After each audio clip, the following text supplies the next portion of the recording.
조직 스토킹의 그늘, 집 주변 소음 속 숨겨진 메시지, 당신은 안전한가?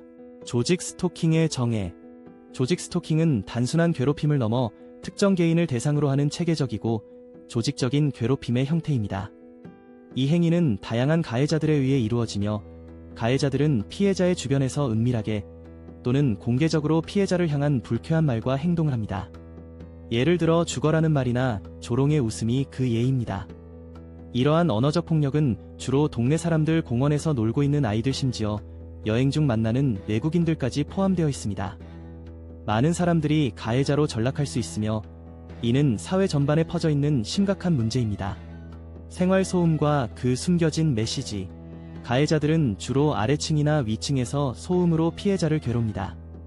이들은 특수한 장비를 사용할 수도 있으며, 생활 소음 속에 불쾌한 말을 섞어 보내 피해자를 지속적으로 괴롭힙니다. 피해자는 이로 인해 불안감과 스트레스를 느끼게 되며, 나아가 정신적, 신체적 피해를 입게 됩니다. 방법은 다양합니다.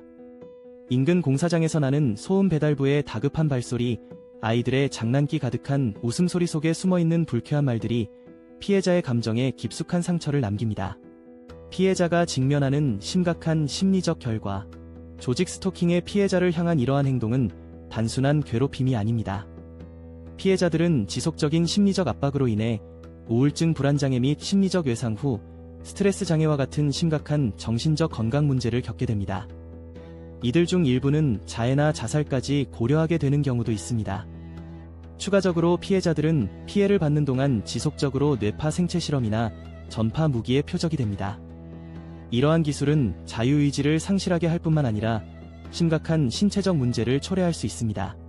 사회적 통제의 시스템. 조직 스토킹은 단순히 피해자 개인의 고통에 그치지 않습니다. 그것은 사회 전체를 통제하려는 시스템의 일부일 가능성이 큽니다.